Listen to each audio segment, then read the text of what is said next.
baadkan idinkaga imaanaya istuudiyaha warbaahinta xogmaal media ee koonfurta magaalada Minneapolis.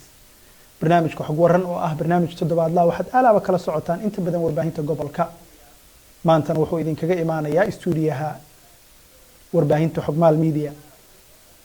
toddobaadkan barnaamijka xog waran oo alaaba idiin soo diyaariso jamciyadda islaamiga ee waqooyiga Mareykanka gaar ahaan waaxda isku duwista arrimaha COVID-19 waxa uu daaran yahay talaalka cusub ee xanuunka COVID-19. toddobaadkan waxaa barnaamijka igala qayb galaya laba qof ama laba mas'uul oo ka tirsan dadka Soomaaliyeed ee caanka ka ah gobolka Minnesota. aan ku hormaray waxaa barnaamijka igala qayb galaya Sheekh Cabdirasaaq Xaashi oo aad u garanaysaan oo ah imaamka masaajidka Abubakar Sidiiq ee magaalada Minneapolis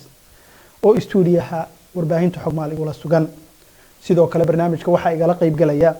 maama Asli Xaaji Aadan Ashkir oo ah kalkaaliso ku takhasustay caafimaadka guud iyo sidoo kale caafimaadka hooyada iyo dhalaanka. hooyo Asli waxay la soo shaqaysay wasaaradda caafimaadka Soomaaliya iyadoo ka tirsanayd aqoon-yahanadii hirgeliyay barnaamijkii weynaa ee talaalka iska kaashadeen dowladda Soomaaliya, sanduuqa caafimaadka ee qaramada midoobay ee WHO iyo sidoo kale sanduuqa caruurta ee UNICEF. sidoo kale waxay la taliye ka ahayd waaxda caafimaadka ee gobolka Minnesota Department of Health iyadoo la soo shaqaysay sidii bulshada Soomaaliyeed markaa loo siin lahaa macluumaadka saxda ah ee ku aadan ee ku saabsan talaalada iyo xanuunka autismka. waxay 10kii sano ugu dambeysay maama Asli la shaqaynaysay bulshada Soomaaliyeed ee gobolka caruur iyo ciroolaba oo inta badan oo aad wada garanaysaan. inkastoo ay shaqada ka fadhiisatay haddana maamadu weli waxay ku jirtaa halgankii wacyigelinta bulshada iyadana barnaamijka nagala qayb galaysa maanta. dhammaantii soo dhawaada waxaan jeclaan lahaa daawadayaasha naga daawanaya bogga xogmaal barnaamijka inaad sii gaarsiisaan ummadda Soomaaliyeed ee halka nagala socota.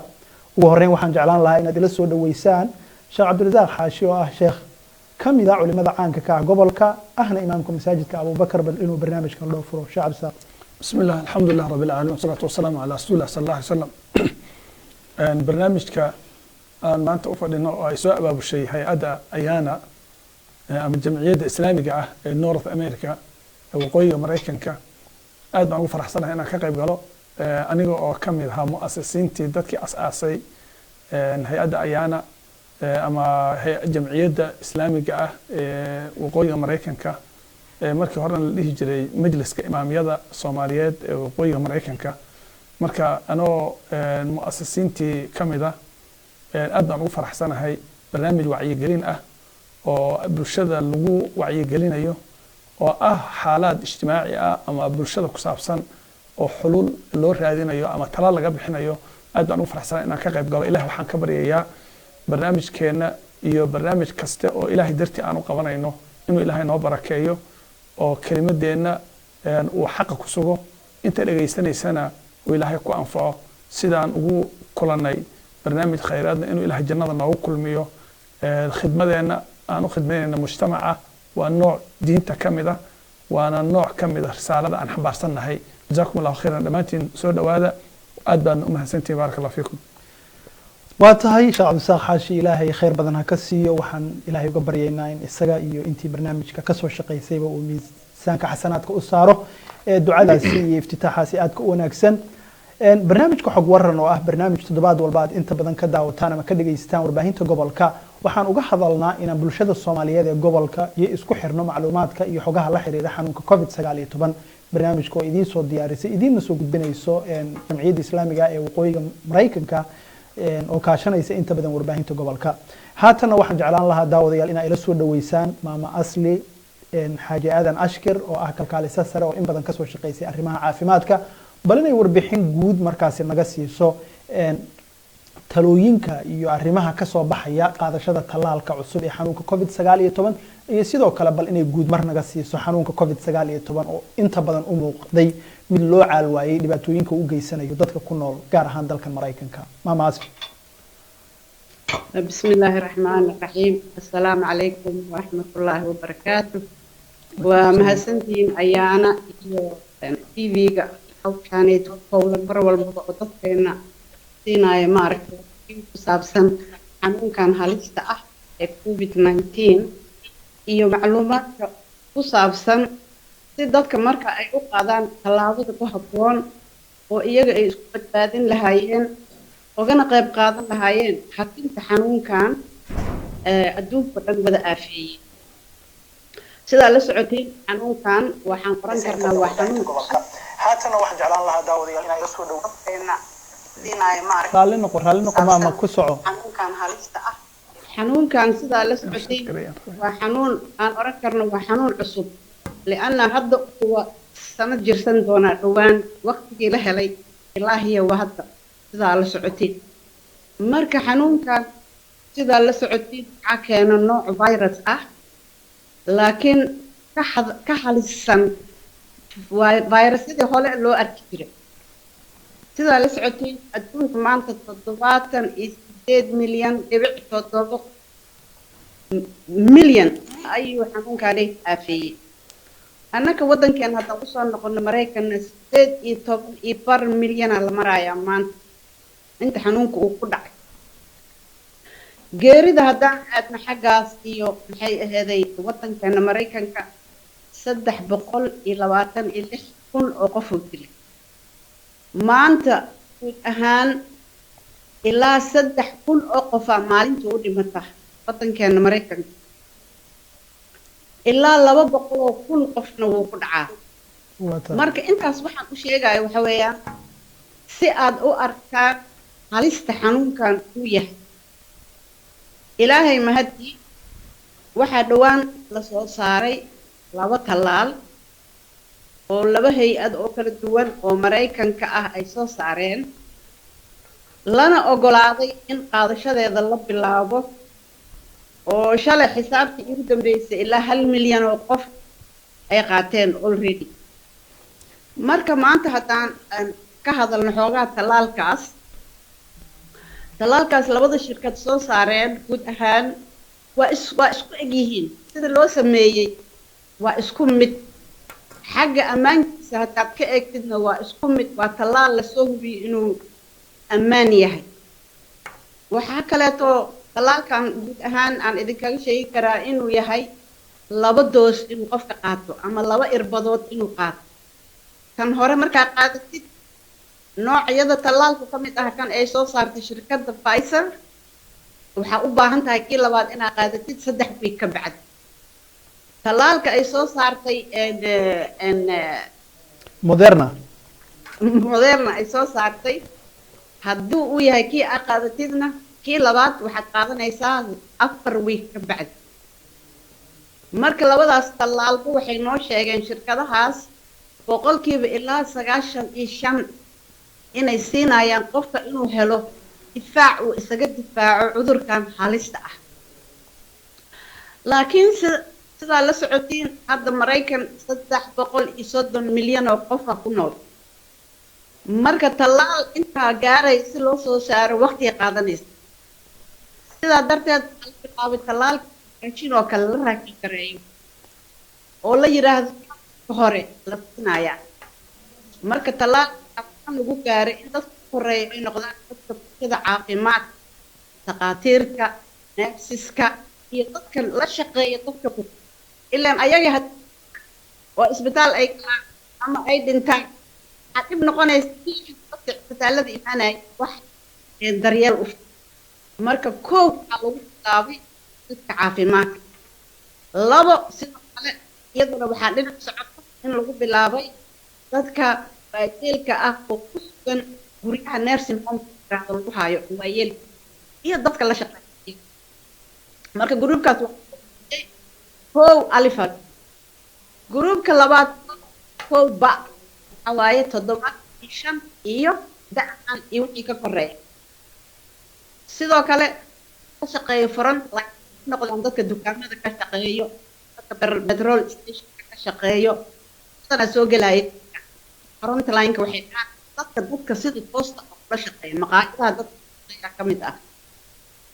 waa alif ta la gaaro oo 1 p ay dhaxan and 1 c waxaa galay san iyo shan ah iyo ka leh cudurrada sida sokor ha noqoto noocyo badan iyo waxaa kaloo 64 ka yar tallaalka saad ee la yiraahdo waxaa qaadan karo qofka jiro 18 ilaa wixii ka horeeya talaalka modern maya talaal oo waxaa qaadan karo 16 iyo wixii ka horeeya talaalka modern karo 18 iyo wixii ka horeeya marka taas waxay ku tusaysaa caruurtii laga reebay caruurta oo ka reebana waxay tahay weli baarista macluumaad caruurta ku saabsan oo talaalka weli ma dhammaystirna sidaa darteed waxaa baaritaan baa weli ku socota mar allaale taankaas noqdo mid la hubsaday ayaa lala socodsiin karaa talaalkaas dadka ma qaadan karaan ilaa haweenka uurka leh iyagana macluumaadkooda lama hayo weli marka talaalka caynka dadkoo dhan waa galay kiin maadaama qiyaas 300 oo Mareykan weli la bilaabay in qofku uu ka daran yahay oo marka weyn tahay kulligeen wuu qof walba da'diisa uu ku sugan yahay marka la ayuuna soo gaari insha Allah marka dad ay ku warwarsan yihiin talaalkan ay amaan inuu yahay qaar waxay leeyihiin talaalkan muddo lagu sameeyo degdeg arrintaas waxaa ka kaafiyo ahaan sababta lagu sameeyo degdega maxay tahay koow technology horumar gaaray maalintii talaal oo la sameynayay maanta isku mid ma isku meel lama sameeyay waxaa la gaaray heer la gaaray oo ma ku socotaa yani wax aan qiyaasi ku socotaa marka technology-gaas qaybta kan labaad badanoo waxaa la helo volunteer oo mudawiciin ah oo talaalka in lagu fiiriyo talaalkan la yiraahdo Pfizer 40 oo qof ka qayb gashay oo volunteer ah kan kalena 30 qof ka qayb gashay oo muddo gaaban oo 8 bilood ah ayaa intaas oo dad ah ay yiraahdeen muddo gaaban ah sababta maxay tahay laana ay arkaan cudurkan waa dilaa ana rabaa inaan ka qayb qaato sidii cudurkan looga hortagi lahaa waa dad aad u qalbi wanaagsan waxaa kaleeto caawiyay dowladii lacagta haysatay oo diyaar u ahayd imaankiiso talaalka maalgelis maadaama cudurka wadankeena ka mid Mareykanka meelaha maalgelis laga bixiyay ama laga balan qaaday kana ka mid ah marka saddexdaas shay oo isku tagtay ayaa soo dejisay talaalka laakiin ogow dariiqi ammaanka lagu saxeeyo talaalada mid laga boodiyay mid kastaba si loo maray nidaamka talaalka waa talaal aad u aniga karo waan rabi lahaa weli ma aan soo aragtay lagu qaado aan soo gelin waxaan rajaynayaa dan wix maanta maxay soo gaaro inay qaataan waqti ismo daawo walbana dhibaato marmar oo ka imaan karta talaalkan Ingiriis aba koow wadanka laba qof oo waxaa la helay lagu diray talaal allergic oo soomay oo aan noqday ma aysan dhiman laakiin waxaa la ogaaday inay ahaayeen dad qaba marka waxaa la yiri qof alle daktarkaada daryeelku ayaa kala oo eegaysa talaalka qaadan karta sidoo kale maray lagu bilaabay qof iyagana oo allergic ah labadaas qof ma aysan qabin labadaas laakiin waa la control management marka xataa kan asbiga la yiraahdo hadduu qof dad hadduu laqo in calooshaada uu dhiig kaaga furo dan way leedahay waxyaabo daawadii iyo waa gaar dhibka ay waa gaar qiyaasaa faa'iido yaabo waa tahay maama asli waxaan filayaa xoogaa dhinaca maqalka inaan u baahannahay maadaama daawadayaasha iyo dadka barnaamijka la socda xoogaa dhinaca maqalka sharaxaadda aadka u qiimaha badan dib baan ugu soo noqonaynaa hadduu ilaahay idmo si aan bal markaasi u hubino ama aan u hagaajino dhinaca connectionka iyadoo xoogaa aad moodid codka inuu echo samaynayo si wanaagsanna aanan loo maqlaynin sharaxaadda aadka u qiimaha badan ee ay maamada wado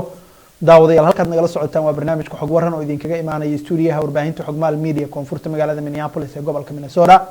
barnaamijka waxaa soo saaray markaasna idinla socodsiinaya anigoo ah Cabdiqafaar Shire dabcan barnaamijka xog waran oo ah barnaamij toddobaadle waxaad inta badan kala socotaan warbaahinta gobolka barnaamijkan ayaan ugu talagalnay inuu bulshada Soomaaliyeed ee gobolka ku nool ku xiro macluumaadka iyo xogaha la xiriira ee daaran xanuunka COVID-19 oo dhibaato aad u badan ku haya caalamka gaar ahaan dalkan Mareykanka maadaama Minnesota ay kamid tahay gobolada uu sida aadka u saameeyay inkastoo aysan gaarin heerka ay gobollo badan gaareen haddana waxaan ugu talagalnay bulshada Soomaaliyeed ee gobolka inaan ku xirno xogaha iyo agabyada iyo macluumaadka la xiriira xanuunka COVID-19 waxaan aalaaba idinkula wadaagnaa nambarka ayaana hotline oo ah nambar aad wici kartaan toddobaadkii isniinta ilaa iyo jimcada subaxii 9 ilaa iyo 5 galabnimo iyadoo markaasi ay idin caawin karaan howlwadeeno ku hadla afkeena hooyo af Soomaaliga si ay markaasi kaga qabtiraan baahiyaha gaarka ah ee aad u baahan tahay sida ogaanshiyaha goobaha baarista dadweynaha iyo sidoo kale caawinaadaha kale aad u baahan tahay haday noqon lahayd markaasi caawinaada bixinta kirada ama korontada ama sidoo kale helitaanka COVID-19 test at home inaad xanuunka COVID-19 gurigaaga isaga baari karto si aad uga dalbato markaasi bogga waaxda caafimaadka ee gobolka ama Minnesota Department of Health sidoo kale hawlwadeenadu waxay ka caawin karaan inay markaasi kula socodsiiyaan resourceska kale ee loogu talagalay ama child care-ka gargaarka caruur haynta ama sidoo kale markaasi haddaad u baahan tahay xogaha la xiriira iskuulaadka sidoo kale waxaan aalaaba barnaamijka xog waran idinkula wadaagnaa goobaha baarista dadweynaha Soomaaliyeed ee ku nool magaalada Minneapolis iyo nawaaxigeeda waxay baarista u tagi karaan Minneapolis Convention Center oo shaqeysa maalin walba toddobaadkii iyadoo maalmaha isniinta ilaa iyo jimcada shaqeysa subaxii 9 aroornimo ilaa iyo 7 fiidnimo halka sabtiga iyo axadana ay shaqeeyaan subaxii 10 aroornimo ilaa iyo 4 galabnimo dadka ku nool koonfurta Minneapolis ama waqooyi bari Minneapolis North East-ga iyo suburbanada ku xeeran waxay baarista u tagi karaan magaalada Brookline Park iyadoo markaasi aad ka heli kartid baarista Brookline Park subax maalmaha weekdays-ka isniinta ilaa iyo jimcada subaxii 9 aroornimo ilaa 5 galabnimo halka weekend-kana aad tagi karto subaxii 10 aroortii ilaa 4 galabnimo Soomaalida ku nool suburbanada ee koonfureed Burnsville iyo Bloomington ba waxa ka jira goobo baaris dadweyne dadka ku nool Inver Grove Heights iyo nawaaxigeedana waxay tagi karaan Inver Grove Heights Armory garoonka caalamiga ah ee Minneapolis iyo St. Paul Airport waxa ku taala goob baaris gaar ahaana Terminal 1 nawaaxiga 4300 Gloomak Drive idinkoo markaasi halkaasi ka heli kara baaris aad u wanaagsan oo ku aadan markaasi xanuunka COVID-19 waxaad MSP u tagi kartaa baarista maalin walba toddobaadkii gaar ahaana subaxii 7 aroornimo ilaa iyo 7 fiidnimo dib aan ugu soo noqono barnaamijka xog waran waxa ay noo mareysay iyadoo maama asli ashkir oo aad wada garanaysaan oo ah kalkaaliso sare oo dhinaca caafimaadka ay noo waday sharaxaad ku aadan markaasi qaadashada talaalka iyo maaragtay heerka uu marayo waxaan jeclaan lahaa markale inaad ila soo dhaweysaan maama asli daawadayaasha nagu soo biiray waxaan ka codsan lahaa inay barnaamijka sii share gareeyaan si markaasi dad fara badan oo bulshadeena oo barnaamijka u gaaro maama asli ma garanayo inta oo codka uu ka kala go'ay laakiin waxaan maraynay in talaalka ammaankiisa uu yahay ammaan aad iyo aad loogu soo shaqeeyay in daawo qofka uu qaato aspirina ha ahaadee uu ka imaan karo dhibaato ay ka iman karto marka talaalkan ilaa iyo hadda Mareykan milyan iyo far baa loo dhaafay ilaa intaasna 2 qof kaliya ayaa lagu arkay ma aragtay allergy lagu arkay ama xanuun siyaada ah lagu arkay waana lala socdaayo dhibaato ma aha ama geeri keentay ama wax kale keentay ma aha sida hadda talaalka socday 4 cisho gudahood 1 milyan oo qof ma aragtay dhinteen يعني waxaan maraynaa 4 beri inay milyan dhintaan oo xanuunku u dilo marka ilaaha ma hadlay talaalkaas oo helay waxaan kaloo rabaa inaan idin sheego talaalka qof kasta oo Mareykan ah lacag la'aan uu ku helaya ma aha talaal aad kubsanaysid ma aha waxaad dhici karto haddii talaalka aad u tagtid ciyaadad in lagu weydiiyo kaarka caafimaadka ma leedahay saad tiraahid kaar caafimaad ma ligi ma aha in lagu dhahay talaalka maya waa lagu siinaya haddii laakiin kaar caafimaad aad leedahay macluumaadka laga qaadaya waxaa waaye shaqaalihii hawsha qabtay qarashkii ku baxay inaad insurance-kaada laga helo taas wax kale ma ah marka tallaalka dowladda Mareykanka ayaa bixisay qarashkiisa qof kastoo naga mid ahna u yahay lacag la'aan buu u yahay aan wada helaynaa insha Allah laakiin waqtiga baan isleeyahay ilaa goorma qof walba ku helayaa kaloo muhiim ah rabaa inaan idin sheego tallaalka laba shirkadeed samaysay marka lagu siinayo tallaalka waa inaad ogaataan shirkadda tallaalka lagu sii samaysay si marka labaad isla tii aad uga qaadi haddii ciyaadad aad ku qaadatay iyagaaba qoraayo oo kaaka ku qoraayo nooca tallaalka lagu siiyey laakiin adigana mas'uul baa tahay waa in ogaataa daawada lagu siinayo waa tii dheer ilaa labada xataa yihiin midna 3 wiiga maqnaanaysa midna 4 wiiga maqnaanaysa marka iyadana waa muhiim marka qof kastoo inaga mid ah waqtigiisu yimaado inaan qaadanaa labada doosba inaan qaadanaa fiican waxaa la doonaya yaraan ilaa 75%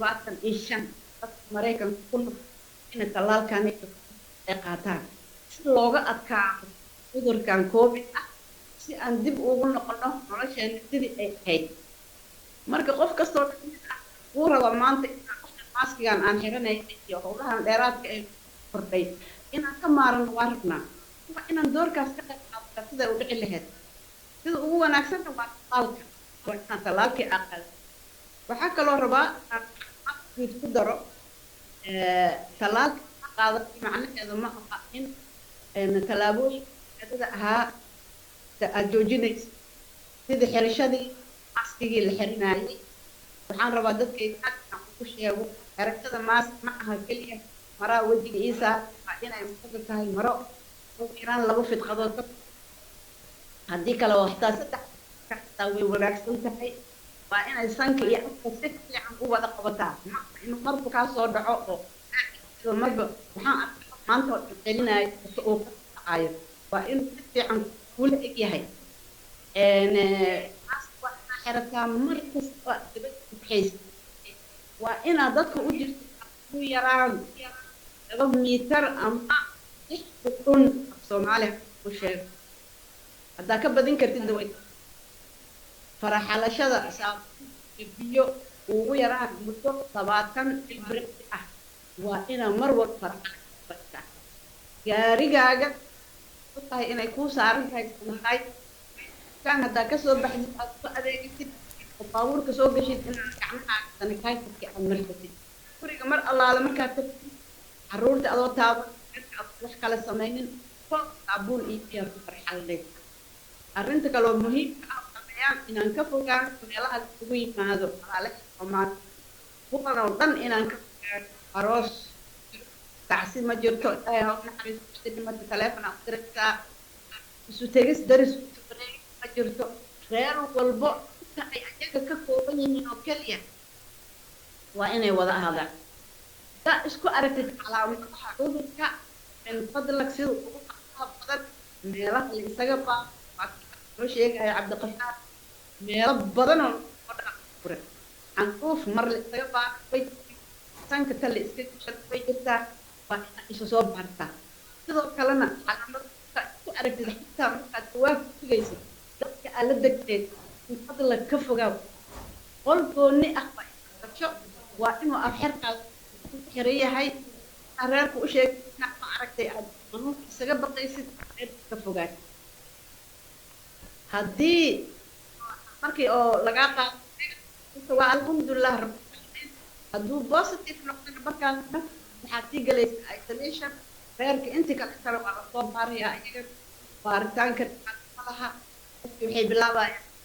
bilaabayaan waxyaabo badan oo guryaha ku sameeyaan ma aragtay wanaagsan xasay dadaalkooda bilaabayaan quraanka ugu akhriyaa la bilaaba baryada ilaahay ayaa la bilaaba marka wax dhibaato kama imanayso baaritaanka la isoo baaritaanka hala badiyo fadlakum hala badiyo baaritaanka cudur dhalinyarada ku dhaco calaamad aan lagu u badan qofka dhalinyarada wuu fidin karaa laakiin calaamad ma laha ama iyadii calaamad ma laha marka mas'uuliyad dheeraad dhalinyaradan mas'uuliyad saaran ilaaliyaan aanay u geynin bayadka aan u geynin xanuunka oo wixii tallaabay soo sheegno dhan ma aragtay ay u qaadaan si oo serious ah si ma aragtay oo kudayasho leh waa inay qabtaan dhalinyaro badan dhulka qabta laakiin aan calaamad ah lahayn marka calaamad haddaan qofka macnaheeda ma aha tankan ay cuncunay ma qabi no maaha adoo waxba aan gudbin kartaa xanuunkan waxa dad gaar ah dadka u nugul waxa weeyaan dadka da'dooda 5 sano badan ay tahay dadka la nool dadka la nool yahay sokorta karka iyo wixii la mid ah marka dadkaas ay u baahan yahay dadaal siyaada ma malayn kartaa dadka aan la deganahay oo wadanka aan la deganahay ma ay ka ah ama awow oo aan arkin ay dhaleen si ay si dhaleen oo ayaan naga bixi maar la hadda ana isku imaanin waxaan misgaraynayaa inaan iyo gabadhayda aan kale aan imaan karaan nimankaanayta iga ilaali arrinka meeshaas ay mar isku tegid hala jooji isku tegid hala joojiyo nooc kasta igo intaas wixii su'aalo ah waa tahay maama asli xaaji aadan ashkir oo ah kalkaaliso sare oo dhinaca caafimaadka oo barnaamijka igala qayb galaysay iyadoo ku sugan magaalada Minneapolis gurigeeda oo ku yaala magaalada Minneapolis maama asli aad baan kaaga mahad celinaynaa waxaan jeclaan lahaa maadaama xoogaa codka eko uu soo galay point aad muhiim u ah aad taabatay aan jeclaan lahaa dadka ama daawadayaasha inuu si wanaagsan u gaaro oo ah da'da qaadashada labada shirkadood ee Pfizer iyo Moderna labada talaal oo ay soo saareen markii aad kala sheegaysay iyo sida ay muhiim u tahay in qofka la socdo ee shirkadda talaalkeeda uu qaatay oo kale hal mar bal inaad halkaas ku celiso adigoo raali ah talaalka Mareykanka hadda yaalo oo la ogolaaday wali beel gaar ah loo ogolaaday oo wali ma aragtay aan helin ogolaashadii buuxda aan helin waa labo midna waa Pfizer company Pfizer la yiraahdo BioNTech lagu qoraa iyo Moderna labada company talaalka isku si uu u sameeysan yahay laakiin waxay ku kala duwan yihiin talaalka Pfizer marka qaadatid waxa u baahan tahay 3 week inaad tii labaad qaadatid Moderna waxa weeyaan marka qaadatid 4 week ka bacdi inaad tii labaad qaadatid marka labada talaal kala nooc ah qofka ma qaadan karo sidaa darteed waxaa muhiim ah qof walba inuu og yahay nooca talaalka la siiyay si kii labaadna isagii uu u noqdo talaalka Pfizer waxaa qaadan kara da'da 16 iyo wixii ka koreeya talaalka Moderna waxaa qaadan kara 18 iyo wixii ka koreeya wadankaas uu socotiin 18 iyo wixii ka yar caruur lagu xisaabaa marka talaalada labaduba caruurta looguma taligelin inkastoo kan Pfizer 2 sano wuxuuga oga dhacayo 16 isaga siinaayo maxaa laga yaabaa inaa isweydiisid maxaa caruurta loogu diiday caruurta waxa loogu diiday tirada laga haayo oo tijaabada la sameeyay kuma filna qofka kuma filna in go'aan laga gaaro sidaa darteed wali waxaa socdo waxayna bilaabi doonaan ay ballaarin doonaan inay caruur badan ku soo daraan dadkii la tijaabiyay waxaas xataa waxay kusaysaa in tijaabo ku filan haddaysan haysanin hay-adahan talaalka suufiyo aan iska oranaynin qof walba uu qaadan karaa waa tahay mid walba uu da waa tahay aad iyo aad baa u mahadsan tahay maama asli xaaji aadan ashkir oo ah kalkaalisa sare oo caafimaad oo markaasi barnaamijka xog waran toddobaadkan marti noogu ahayd si ay warbixin dhammaystiran nooga siiso talaalada labada shirkadood ee Pfizer iyo Moderna aad iyo aad baad u mahadsan tahay maama asli warbixinta guud ee dhammaystiran ee aad naga siisay talaalka waxaan rajaynayaa in daawadayaasha iyo qaar fara badan oo kamid ah ee dadka uu gaaray barnaamijkani ay si aad ula dhaceen xogta aadka u ballaaran ee aad siisay markii aad warbixin guud ka siisay xanuunka COVID-19 xaaladihii ugu dambeeyay uu maraya saameynta uu ku yeeshay bulshaweynta caalamka gaar ahaan bulshada dalka Mareykanka iyo sidoo kale qaadashada talaalka labada nooc ee Pfizer iyo Moderna iyo da'aha markaasi sida ay muhiimka u tahay in looga saaray caruurta oo inta badan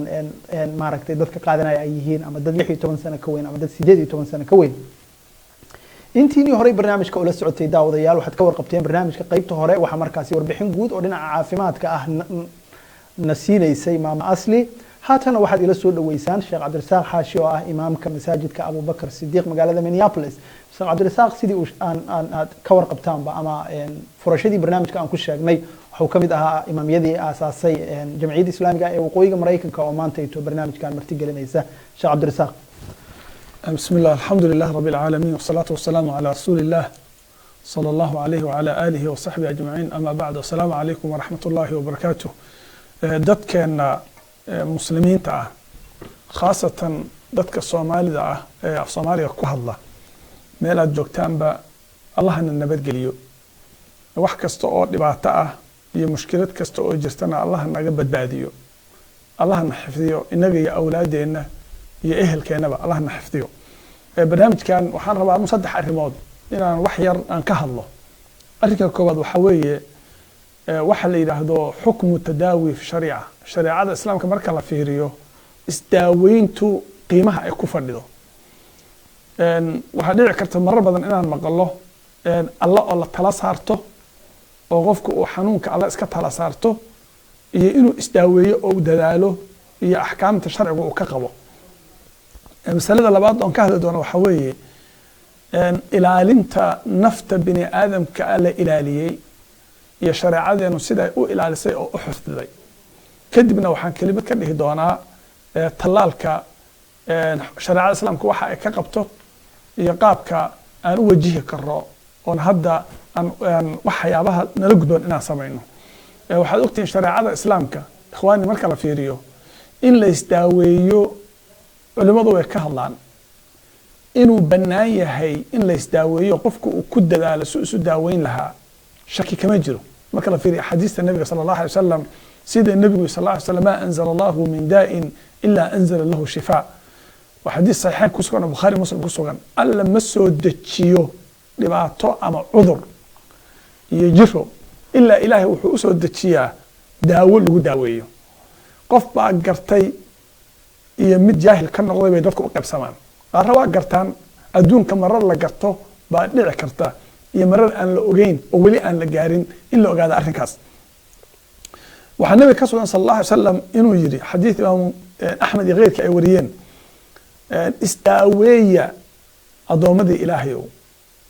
ilaahay cudur ma soo dejiyo ilaa daawo u soo dejiyey. marka isdaaweeya waxaan geeri ka ahayn oo aan ka ahayn dhimasho da'daadii ama waktigaagii uu dhammaaday daaway leedahay. masaladaas waxaan ka faa'iidaysanaa marka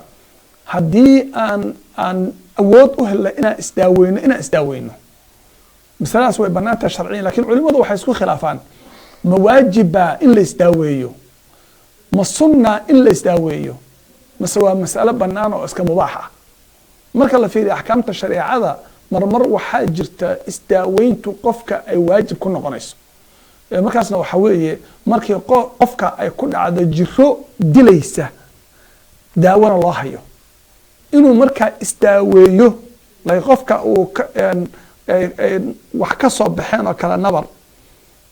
waxyaabahan hadda la yiraahdo kaankarada oo kale oo faafaya oo jirkiisa ku faafaya oo haddii la gooyo oo la gubana meesha ay ku istaagayso. qofkaas waxaa leeyahay hadduu og yahay inuu isdaaweeyo waa waajib, waxaana dhici karta hadduusan isdaaweyneyn inuu ku dambaabo. walidaalika markii laga hadlaya aayadaha faman itura gayra baaqin walaa caadin falaa ithma caleyhi, qofkii dhibaato u qaba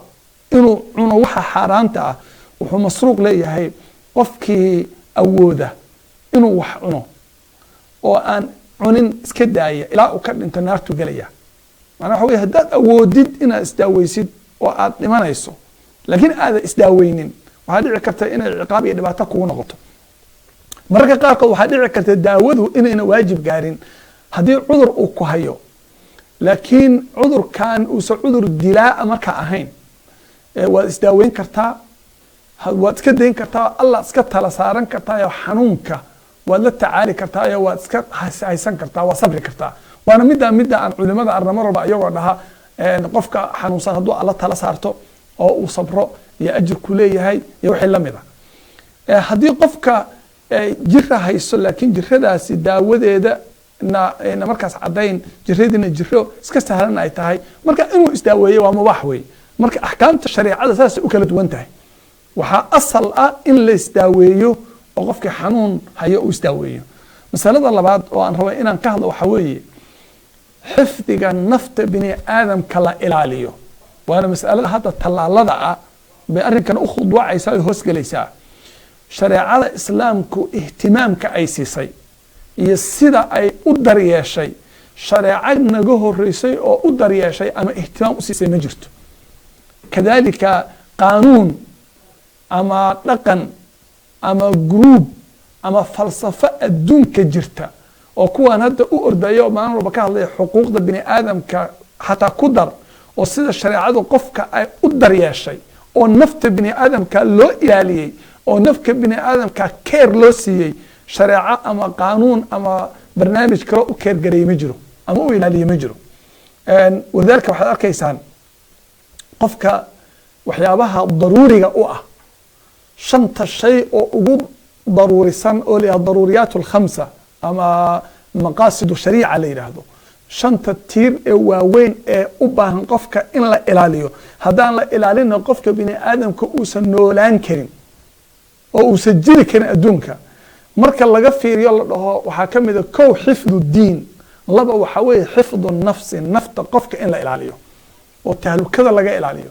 oo jirooyinka laga ilaaliyo oo laga ilaaliyo wax kasta oo dhibaya oo xadgudubka laga ilaaliyo oo dabargo-a laga ilaaliyo oo marra wujuudkiisa la ilaaliyo inuu jiro la ilaaliyo, marra wiqaayo loo sameeyo oo haddii dhibaata ku dhacdo si looga ilaalin lahaa loo ilaaliyo. walidaalika shareecada waxaad arkaysaan inay gaarsiisay heer qofku haddii naftiisa uu ku badbaadinayo baktiga uu cuni karo. aayado badan oo qur'aanka ah baa ka sheekeynaya oo ilaahay tabaaraka wa tacaala uu ka sheekeynaya oo uu leeyahay qofkii bakti cuna ama hilib doofaar cuna ama wax la mid ah, markuu ilaahay ka sheekeeyey wuxuu yidhi in la xaaraam yeelay faman idura gayra baaqin walaa caadin, qofkii markaasi loo dhibaato geliyo oo wax ka cuna isagoon xadgudbaynin, macnaha xoogaa wuxuu cunay naftiisa ay ku noolaan karto, falaa ithma calayh iyo fa in allaha gafuuru raxiim iyo aayadaha qur-aanka ah. dembi male, ilah waa gafuur raxiim. marka naftaan la gaarsiiya xataa in baktiga ay cunto si loo ilaaliyo, waxaad dareemaysaan waxyaabo waaweyn baan ka fakeraynaa markaan nafta ilaalinayno. ma aha in la dhaho keliya qofku inuu dhaho waxani waa ama shaki baa ku jira ama wax laga sameeya lama garanayo wax lamid a. masalada ilaalinta ruuxda caddaynaysa waxaa ka mid a xataa in la gaarsiiyey qofku hadduu naftiisa u boqo inuu kalimatul kufri oo gaalnimo ah ku hadlo suu naftiisa u badbaadiyo. ومن كفر بالله من بعد إيمانه إلا من أكره وقلبه مطمئن بالإيمان ولكن من شرح بالكفر صدرا. فيري يعني waxay aayadu ku soo degtay iyadoo dadka dhan khusaysa Amaar ibn Yaasir, saxaabiga la dhihi jiray. Amaar ibn Yaasir markii aabihii la dhibaateeyey ee si loo ciqaabayay uu dhintay, ee hooyadii la dhibaateeyey ee si loo ciqaabayay la dilay, si waliba qaab daran loo dilay ayagoo islaamnimada lagu ciqaabayo ba asagiina la ciqaabay ilaa ay dhaheen ama gaalow ama waad dhimanaysaa. markaasuu wuxuu ku hadlay gaalnimadii, wuxuu ku hadlay kelimado gaalnimo ah. nebigu u yimi sal allahu alay wasalam isagoo dhahaya rasuulka ilaahay ow saasaan maanta sameeyey, nafteedaan u baqay, markaasaan gaalnimo ku hadlay, laakiin qalbigayga gaalnimada kuma jirin. markaasuu nebigu aayadka ilaahay baa wuxuu kusoo dejiyay isagoo weli nebigu u jawaabin aayaddan ilah u leeyahay man kafara billaah min bacdi iimaanihi, qofkii alla ka gaalooba iimaankiisa kadib. fiiri ilaa man ukriha wa qalbuhu mutma'inu biliimaan, mid lagu khasbay oo qalbigiisu diinta ku degan yahay ma ahana, iimaanka ku degan yahay. marka haddii qofka hataa la khasbo oo uu baqo naftiisa u baqo inuu gaalnimo ku hadlo, nebigu wuxuu ku yiri sal allahu alay wasalam hadday ku noqdaan ku noqo, hadday kugu celiyaan ciqaabtii adiguna ku noqo kelimadii gaalnimada dheh. waa ilaalinta nafta la ilaalinayo. innaga waxaa dhici karta inaan ku fakaro dhahno mu adkaysta ilaa uu ka dhinto. maya, qofku ma aha inuu adkaysta ilaa uu ka dhintee, waa inuu nafta badbaadiyo. in lagu fiirsado dadka dhimanaya maaha, waa in la badbaadiyo. marka nafta bini aadamka in la ilaaliyo waa maqsadka shareecada labaad ee ugu weyn weeye. bal ee culimmada qaar baa waxay leeyihiin diinta oo la ilaaliyo iyo nafta oo la ilaaliyo yaa la hormarinaya oo qolba mid ay hormarisay. masaladaas marka aan aragno tallaalka waxa la yidhaahdo shareecada islaamka waxa ay ka qabto, talaalka horta labo option ama labo talo mid baan haysanaa hadda waxay dhaheen dhakhaatiirtu xanuunkan in laba mid buu ku joogsanayaa in la faafiyo oo qof walba uu xanuunkii uu qaado ama uu jirkiisa galo oo la faafiyo oo xanuunkii si aad loo faafiyo waana arrin aan shareecadeena islaamka aan waafaqsanayn weeye inaan dhahno cudurkii si uu u dabar go'o ha la faafiyo dadkii oo dhan ha la geliyo dad baa waxay dhahaan baa layihi markuu qof ku dhaco war aan isku neefsanno aan isku buufinno si xanuunka intuu jirkeenna u wada galo aan ula qabsanno inaan heer kaa gaaro shareecadeenu ma qabto arrinka shareecadeenu qofka xanuunka ku dhaca waa in la karantiilo oo dadku ay ka caraan oo ka fogaadaan masalada waa qodobka koowaad oo dhakhaatiirtu ay sheegaan xanuunkani inuu ku yaraan karo inuu dadka dhan gaaro marka ugu yaraato 70% dadka adduunka ku nool uu ku dhaco waana waxaan shareecadeena aan aqaabisay inaan dhahno hala faafiyo xanuunkii si uu u faafo midda labaadna waxa weeye in qofku uu istalaalo oo xanuunkii markaasi dadka jirkooda manaacadii ama awoodii difaaci xanuunka la geliyo masaladaasi inaga shareecadeena marka la fiiriyo taasaa sharciga u khuduucaysa oo sharcigeena waafaqsan oo ah inuu qofku ixtiyaadi iyo digtoonaan qaato iyo inuu qofku talaal qaato iyo inuu qofku xanuunkiisu uga hortegi lahaa uu ka fakaro weeye shareecadeena marka la fiiriyo waxaan kelimada ugu dambaysa ku darayaa xanuunkani waa xanuun dilaa weeye xaqiiqatan marka la fiiriyo waa xanuun aad u adag inaga dadkeenu way yaraysteen way nala fududahay nin oday ah oo ka yimid wadankeenii yaa wuxuu maalin waxaas iga sheekeynaya wuxuu yidhi Soomaaliya tagay Soomaaliya muddo joogayba wuxuu yidhi suuqa bakaaraha baan soo galay anoo u xiran yahay bahalka maskiga afka lagu xirto dadkii baa wuxuu yidhi igu muuqay war coronavirus buu wadaa naga saara balaayadan isdadayo afka qarsanaya bixiya waa la igu kacay marka haddaan gaaro heer aan dhahno qofkii is ilaalinayay balaayo sheeg weeye balaayo saadis weeye hana la dhaafiyo waa dadkeenu hadda qofkii asalaami weeyay ay dhici karto inuu ku dhaho salaanta baa naga qaad miyaad baqaysaa iyo wax lamida xanuunkani xanuun dheel ama aha xaqiiqatan qubuuraha hadda Minneapolis ku yaala muslimiinta lagu duubo magaalada Burnsville ku yaala marka aad tagtid maalintii ugu dambeysay oo tagay yaa waxaan fiiriyay qubuuraha cusub oo meesha ku yaala waxaad arkaysaa meel dhan oo ilaa iyo intee leeg aan isiri 60 ama 70 qabri kama yara oo wada cusub oo magacyada ku qorani kuwa magacyada lagu qoro ay yihiin magac wada Soomaali ah muddada ay dhinteenna waa wada July iyo August iyo September way fiiri waa dad aad u badan inta aan magac lahaynna waa iyagu 100 waa gaarayaan tirada ka bateen kuwa magac lahayn waa ku qoreen ciida laakiin waxaan ka hadlayaa inta magac muslim oo garanaysid oo waliba Soomaali oo Maxamed iyo Faarax iyo Xasan iyo Caaisha iyo Cambare iyo Canab iyo way meeqa qof aan garanayna hadda dhintay oo xanuunka u dhintay odayaal dumar dhalinyaro dad badan ilaahay hana caafiyo anagii idinkaba laakiin waxaad fiirsan xanuunkan inta la sahlado inaan wax ka soo qaadno iska yar oo dhahno waxaan waa la boonbooninayaa madaxweynaha wadankan ay yiri waa siyaasi waxaas ma aha xanuunkan waa inaan si dhaba aan u qaadano oo aan is ilaalino oo aan alla tala saarano oo aan alla barino oo hatta waxaan soo jeedinay oo aan ka hadalay anigu kelimo muxaadara baan kaga hadlay masaajida in laga qunuudo oo hadda dhibaata wadankeena ka jirta halkan dhibaata ka jirta muslimiin dhibaata haysta community-geeni in la qunuudo oo ilaahay la baryo inuu dhibka naga dulqaado meelan joognaba waa masalada sharciga la naga rabo jumcada in la qunuudo oo jamaacaadka la qunuudo oo nabiga markay naazila soo degto uu qunuudi jiray nabiga sallallahu alayhi wasallam marka in la qunuudo oo alla loo tadarruco oo la weydiiso inuu alla naga dulqaado weeye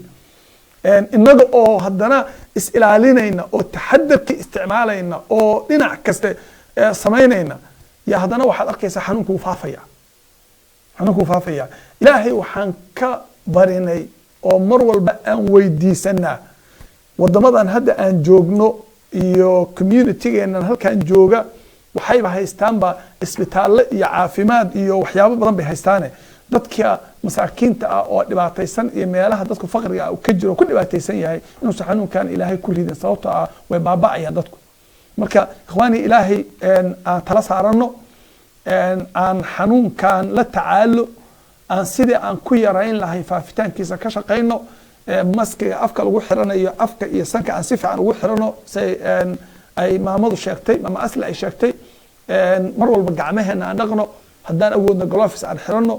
aan faafitaanka xanuunkan aan la dagaalana in aan yarayno oo aan loo arkin dadkeena inay yihiin dad xanuunka ku badan yahay oo dad iska dhacdaraysan ah aan loo arag haddii shareecada islaamku waxna amarto ama wax noo banaysana aan inagu shareecada level aan ka hadalno oo ah nafta in la badbaadiyo bini aadamka aan ka fakaro qofka dhibaataysana dhibka laga dulqaado jazakum allahu khayran wasalaamu calaykum waraxmat ullahi wabarakaatu وعليكم السلام ورحمة الله وبركاته وحو أها شيخ عبد الرزاق حاشي أد وذا قرنيسان إمامك مساجد كأبو بكر صديق مقالة مينيابوليس قبل كمينيسوتا أو تدبات كان يلقى يبقى برنامج كحق ورهن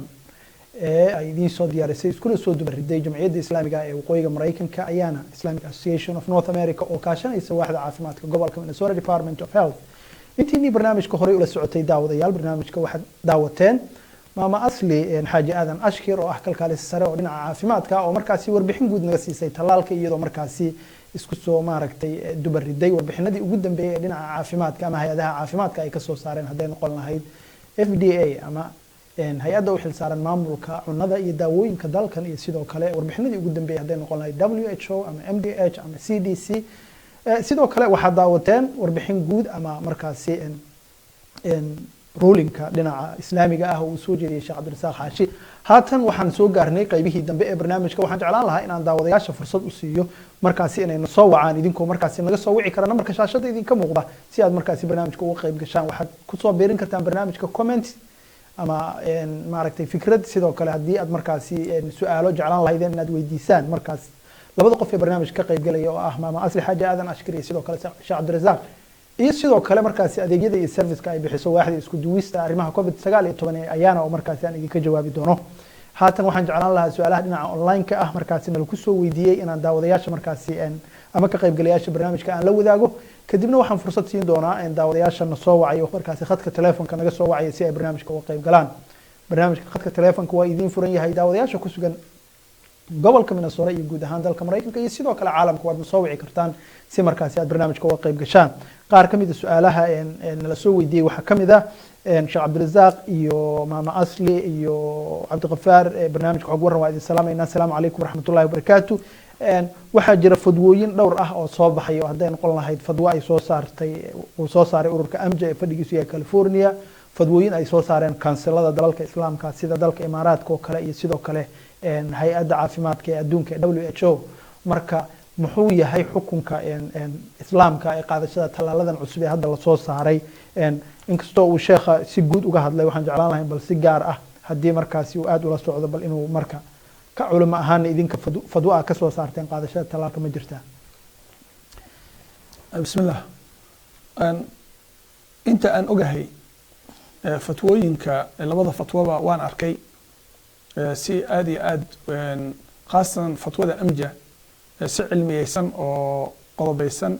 oo axkaamta shareecada waafaqsan bay u dhigan tahay waxayna conclusionkeedu ahaa ama gabagabadeedu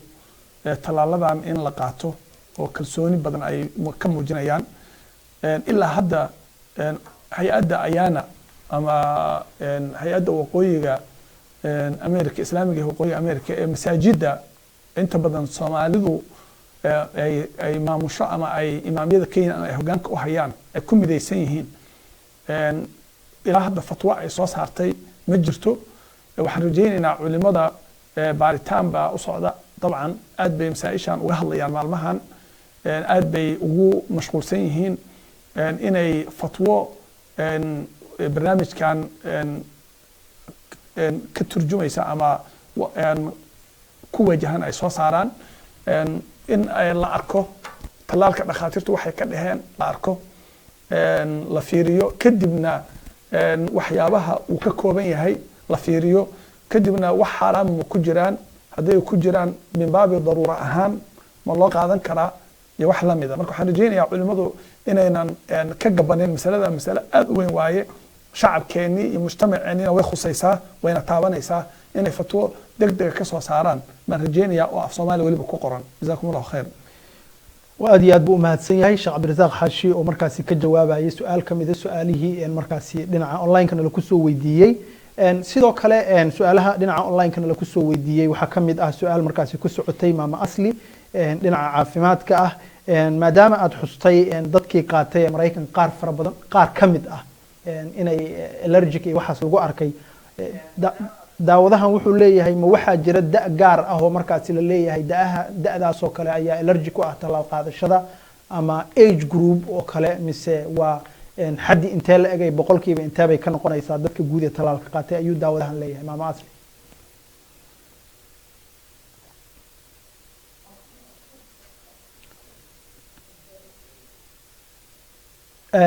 waa tahay daawadayaal weli waxaan ku guda jirnaa barnaamijka xog waran oo idinkaga imaanaya warbaahinta xogmaal media daawadayaasha waad soo wici kartaan markaa idinkoo adeegsanaya nambarka taleefanka ee markaasi shaashada idinka muuqda si aad markaasi su'aalo nooga weydiisaan xogaha la xiriira talaalka covid-19 oo dhawaan soo baxay saad ka warqabtaan waxaan warbixin guud idinka siinay labada talaal ee markaasi ay soo kala saareen labada shirkadood ee Pfizer iyo Moderna barnaamijku waa xog waran halkaad kala socotaan waa xogmaal anigu Cabdiqafaar ayaa barnaamijka daadihinaya markaasna idinla socodsiinayay waxaan jeclaan lahaa su'aalaha dhinaca online-ka aad nagu soo weydiiseen markaas inaad dadka weydiiyo haatan waxaa jira daawado khadka telefoonka ku jira hallo walaal adigoo ku bilaabaysid magacaaga iyo halkaad ku sugan tahay asalaamu calaykum magacaygu waa jaamac wacalaykum salaam waraxmat waxaan kasoo hadlayaa magaalada minneapolis barnaamijkood baad mahadsantihiin su-aashaan qabaa waxay tahay talaalkan cusub ee soo baxay coronaviruska ama laisku talaalayo ma yahay mid laisku halayn karo waayo cabsi badan baa jirto oo waxaa la aaminsan yahay in laisku tijaabinayo oo weli aanu ahayn wax iska shaqayn doona ama islamarkaana la filayaba in la joojin doono haddii natiijo saxa laga heli waayo marka ma la hubaa in natiijada kasoo baxday ay tahay mid sideeda loo qaadan karo oo talaalkan loo diyaar garoobi karo in la qaato waa tahay daawada aad baa u mahadsan tahay hal mar magaca igu celi jaamac oo Minneapolis jooga jaamac dabcan waxaan u malaynayaa barnaamijka qaybtiisii horena inaad daawatay oo ay maama asli oo ah kalkaalis sare oo dhinaca caafimaadka horeyna wasaaradda caafimaadka Soomaaliya uga soo shaqeysay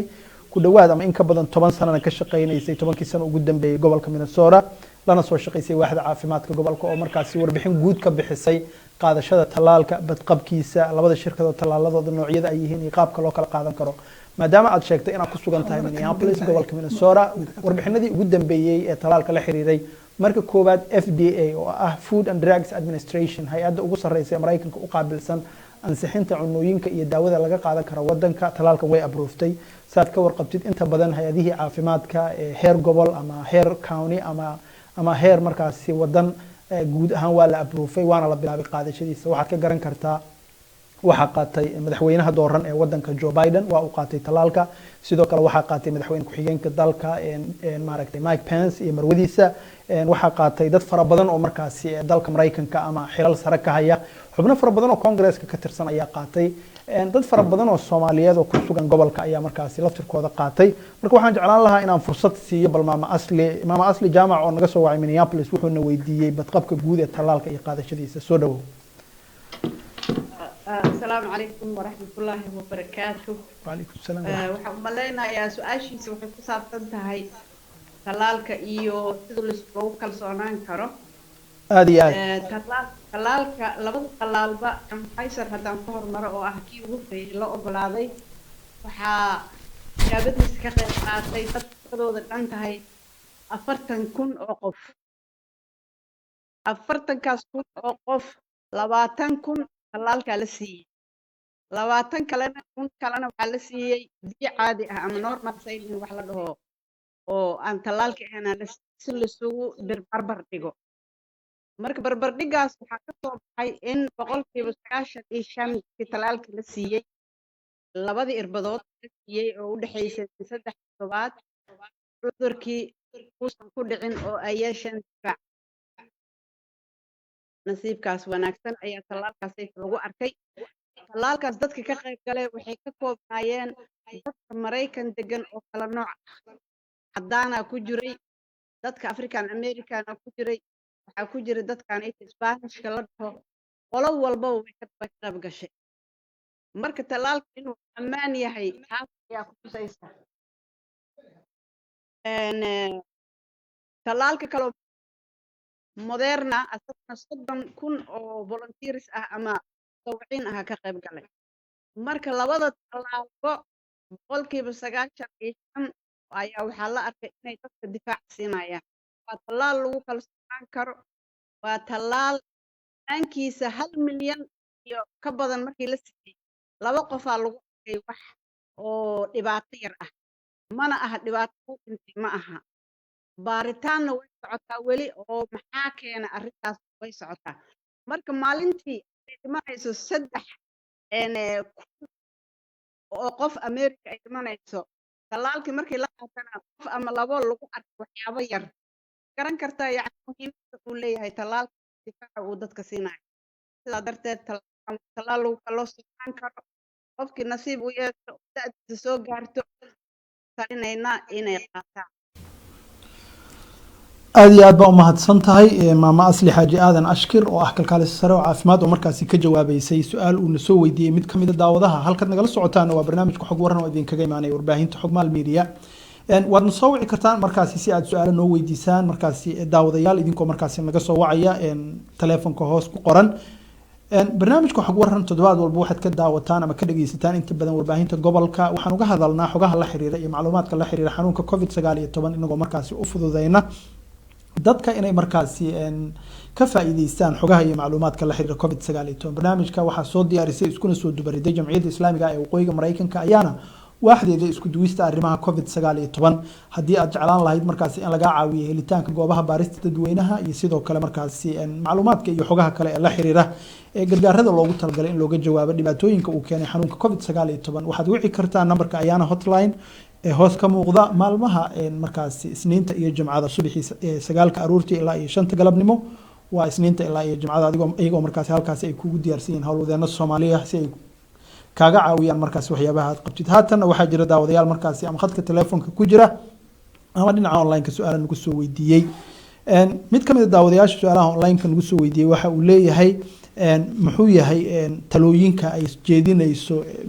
Minnesota Department of Health ama waaxda caafimaadka gobolka Minnesota mana ka bilowday gobolka qaadashada tallaalka covid-19 ama kan Pfizer ha noqdo ama Moderna ma laga bilaabay in laga qaato gobolka Minnesota su-aashaas ayuu na soo weydiiyey maama asli xaaji aadan haddii aad maqlayso daawadahaas su-aasha uu na soo weydiiyey ee daaran tallaalka iyo in laga bilaabay qaadashadiisa gobolka ها تلالك ولا قبل لا قادشتيسا مينيسوتا تلال فايزر ayaa laga bilaabay waa kii hore loo ogolaaday kii Modernana isagana maanta ilaa iyo shalay ilaa berrita la sugayaa inuu yimaado isna waa laga dhinac bilaabayaa hooshii way bilaabatay already way bilaabatay dadka caafimaadka lagu bilaabay waxaa kaloo la siiyey dadka ku nool guryaha oo dadka waayeelka ah oo ah dadkii maanta dhimashada ay u badneyd xanuunkan marka Minnesota way ka bilaabatay waxayna Minnesota raacaysaa taladii ay bixisay hay'adda hakinta cudurrada ee CDC-da loo yaqaano oo hadaytan aan idin sheegay talaalka maadaama tirada la hayo hadda aysan ku filneen Maraykan 330 milyan oo qof ayna ku filneen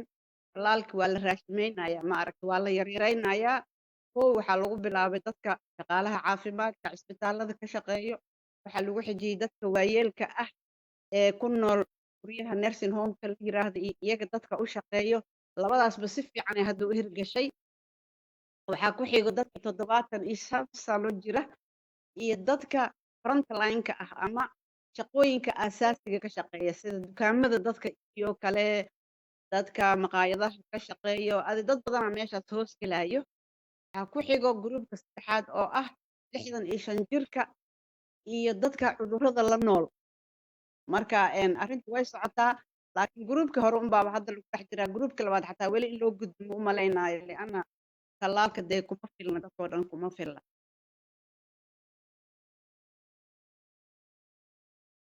caafimaad oo ka jawaabaysay markaasi su-aalihii ayna soo weydiiyeen qaar ka mid a daawadayaasha sidoo kale waxaan jeclaan lahaa mid ka mid a daawadayaasha inaan fursad siiyo walaal adigoo ku bilaabaysid magacaaga iyo halka ku sugan tahay halo walaal halo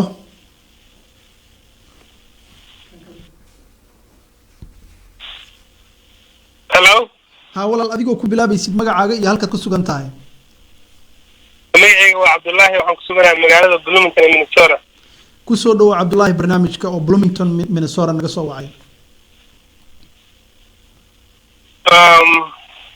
su-aashan qabo waxay tahay maadaama hadda talaalka uu yahay uu talaalka ku yaryahay ummadda waxaan jeclaan lahaa inaan weydiiyo waqtiga uu ummadda annagana soo gaarayo iyo ummadda dhan anaga gaar ahaan anaga magaaladeen Minnesota dadka dhalinyarada waqtigu soo gaarayo. aad iyo aad u mahadsan tahay Cabdullaahi oo Bloomington jooga Maama Asli waxa uu weydiinayaa waqtiga markaasi uu talaalka dadweynaha soo gaari karo daawado kale ayaa isaguna khadka ku jira walaal adigoo ku bilaabaysid magacaaga iyo halkaad ku sugan tahay. walaalo magacayga waxaa la yiraahdaa Luul baa la yiraahdaa Luul warsama la yiraahdaa waxaan ku noolahay Brooklyn Park. walaalo talaalkan waxaan rabnaa anaga sida gabadha imika dhakhtarada oo ka hadlayso kale in naga hubsado wax madaragtay in dadka Soomaalida dadana wax run ah nagu mudayo shakigaasaan qabnaa waxaan qabnaa in wax khaldan la siin doono ayaan qabnaa waa gartay marka hadii anagu qof Soomaali oo sida gabadhaas oo kala naloo sheego oo badan aaminayno noo sheego dawladda waan qaadanaynaa waa tahay aan su'aashan qabo waan taasoo aad baan u mahadsan tahay waa tahay Luul warsame oo naga soo wacday Brooklyn Park oo barnaamijka qayb galaysay waxaan jeclaan lahaa inaan fursadan siiyo Maama Asli Xaaji Aadan Ashkir si ay markaa labadaas daawaday Cabdullaahi oo Bloomington naga soo wacay oo na weydiiyay waqtiga uu maaragtay talaalka gaari karo iyo Luul warsame oo tiri markaasi in la ka hubiyo bal marka cirbadahan la ku mudayo si aan u maqalno marka qof Soomaaliya oo Maama Asli oo kala inay warbixin dhameystiran naga siiso Maama Asli soo dhawo أنا عبد الله سؤال سويان سيدان وشاقي هذا اللي قلت حجرا كيف خوبات وشغالها عافيماتك إيوه dadka waayeelka ah ee ku nool guryaha nursing home-ka ah iyo dadka la shaqeeya shaqaalaha caafimaadka Minnesota kaligood intaas hadda waxaa lagu qiyaasay ilaa 5,000 inay gaarayaan marka si wanaag hadda talaalkii labaad markii la helo marka hore Pfizer kaliyan haysanay hadda waxaan rajaynaynaa dhawaan inuu Moderna ku soo biiri doono labada talaal markii la isla helo waxay noqonaysaa marka in si dhaqsi ah loo dhameystiro groupkii ugu horeeyay oo loo groupkii labaad oo ah 75 jir 75 jir iyo wixii ka weyn iyo dadka front workers ah haddii hadda Cabdullaahi dukaan uu ka shaqeeyo ama maqaayo uu ka shaqeeyo dadkaas oo dhan iyo dadka darawallada ah oo taksiyaalka wada iyo kulli waxay galayaan dadka la yiraahdo front line-ka ama essential worker lagama maarmaanka dadka shaqada u ah Uber-ka oo kale hadda dadka ka shaqeeya waxay galayaan dadka lagama maarmaanka ah marka groupka labaad galayso ma sheegi karo exactly goorta aad helaysid laakiin waxaan ku sheegi karaa groupka aad ku jirtid marka haddii aad tahay hadda qof 75 jir ah groupka labaad aad ku jirtaa already haddaa shaqaale caafimaad tahay groupka koowaad aad ku jirtaa haddii aad tahay 65 jir iyo ka badan sida aniga oo kale da'deyda groupka saddexaad aniga hadda ku jiraa markaan helayo ma ogi laakiin maalinta groupka saddexaad la gaaro waa ballansanaya inaan talaalka qaataa ballansanaya Mareykan oo dhan leeyahay bisha 6aad sanadka soo socdo in Mareykan oo dhan cid allaale cidii rabto talaal heli karto ilaa bisha 6aad in dadkoo dhan talaal wada kafeen doono ay rajaynaya insha Allah marka qof walba waa waqtigiisa uu sugo si looga soo horumarin karo lianna guddiga fadhiistay oo go'aankaas gaaray arrinta gabadha waa ka hadashay oo ah dadkeena inay wax ka sheegaan waxa aan maanta halkan fadhiyo oo Cabdiqafaar fadhiyo oo sheeqeena imaamkeena fadhiyo waxa weeyaan in aan siino macluumaad saxda ah wixii oo dhan waa soo fiirnay dhinac walbaan ka eegnay waxaan aragnay inay wax lagu kalsoonaan karo dadkeenana uma imaanayno wax dhibaayo lama imaanayno sidaa darteed hadda labada talaal ee ka ogolaaday waa talaalo wanaagsan dhib ma ka imaan karaa isweydiiyo waa dhici kartaa wixii waa daawo kastaba midaa laga yaabaa xanuun keento yalaalo inay kuu keento waa wax siyaada la socday laakiin waxaan idinku hubinay dhibkiisa labadan dhibka uu keeni karo ay aad u tahay ilaa iyo hadda la ogyahay waay maalinta ka dambe soo bedelayaa xanuunkan waa talaalka waa maanta hadalka aan ku laga yaabaa inuu berri laakiin annaga dadaalaynaa in u keeno macluumaadba intii ugu dambeysay oo sax ah waxaana dhici doonta dad annaga naga tirsan iyadoo la tallaalayo si aan ugu kalsoon marka mana dhici karto la siiyo wax aan tallaalkan waaba qaali karbo wax oo ma arag maba jirtaba inuu tallaalka helo laakiin ma aqbaayo waddankan degan xaasha badan qalay iyagana waxaa walba dadkeeda loo diro waxa u sheegaan marka annaga maanta la joognaa waa noo baahan imaanayna insha allah waa wax sax insha allah tahay maama asli xaaji aadan aad u mahadsan tahay waxaan jeclahay si wanaagsan inaad markaasi uga shaafisay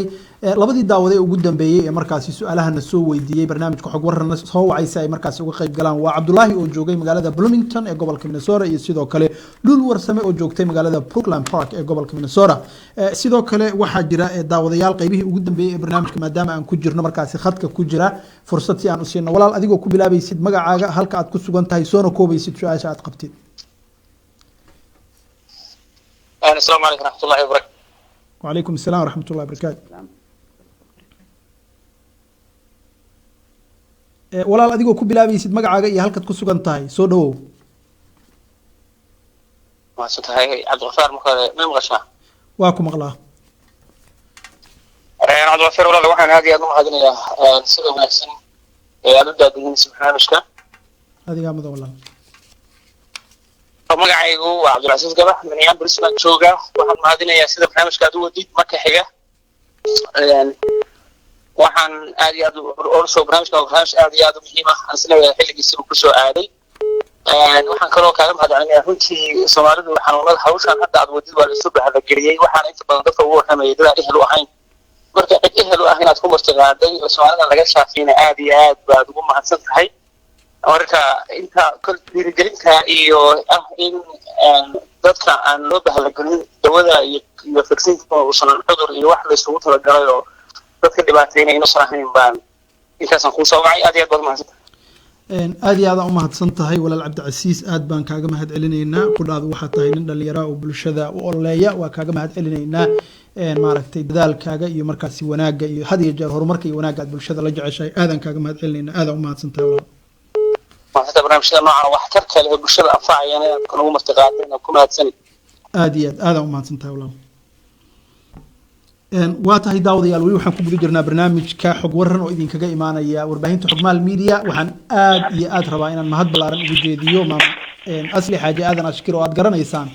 oo 10 sano wax ka badan u shaqeynaysay markaasi ama ka shaqeynaysay horumarinta iyo badqabka bulshada Soomaaliyeed ee gobolka oo maanta barnaamijka marti noogu ahayd iyo sidoo kale Sheekh Cabdirasaaq Xaashi ah imaamka masaajidka Abu Bakar oo ah sheekh inta badan magaalada Minneapolis iyo guud ahaan gobolka Minnesota iyo dalka Mareykanka aad uga taqaanaan haatanna waxaa jira daawado khadka ku jira walaal adigoo ku bilaabaysid magacaaga iyo halka ku sugan tahay السلام عليكم magacayga walaal shukri waaye su'aashan qabaa waxay tahay oo maasantiin dhamaantiin talaalka qof yar iyo qof weyn ma kala leeyahay mise cid walba waa la talaalaya shukri aad iyo aad u mahadsan tahay qaybihii hore ee barnaamijkana waxaan qiyaasayaa in maama asli ay warbixin guud ka siisay labada talaal ee daaha kala qaadanaya marka dabcan qaybaha hore ee barnaamijka waad ka dhageysan kartaa maamada oo sharaxaysa labada talaal noocyadooda iyo maaragtay dad kala qaadanaya haddii markaasi comment iyo fikrad ay ku darayso maama asli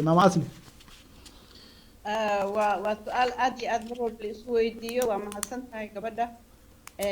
talaalka laba shirkadood ayaa talaalka hadda diyaarka ah kala sameeyey talaalka Pfizer oo ah kii ugu horeeyay ee soo baxay waxaa la siin karaa 18 iyo wixii ka weyn talaalka Moderna oo hadda soo baxay oo dhawaan asagana la aqbalay waxaa qaadan kara 18 wixii ka weyn midna waa 16 wixii ka weyn waa Pfizer kan kalena waa 18 iyo wixii ka weyn meesha waxaa ku cadaatay in caruurta labaduba ay weli diyaar u ahayn 16 sano ka yar inay talaalka siiyaan sababtana waxa weeyaan xogta laga hayo ama macluumaadka laga hayo caruurta da'yarta ah ayaan weli ku filnayn in go-aan la gaaro. Si go-aan loo gaaro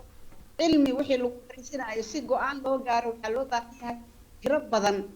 da'daas ah in la baaro. marka sidaa darteed hadda labada shirkadoodba waxay bilaabeen inay ballaariyaan oo ay ku soo daraan dadka ay baarayaan caruur da'yar ah. marka iyagaan ka warsugaynaa ilaa iyo hadda Moderna waa 18 iyo wixii ka weyn, Pfizerna waa 16 jir iyo wixii ka weyn. aad iyo aad u mahadsan tahay maama Asli Xaaji Aadan oo markaasi kalkaaliso sare oo dhinaca caafimaadka oo inta badan aad looga garanayo gobolka oo barnaamijka xog waran maanta marti noogu ahayd.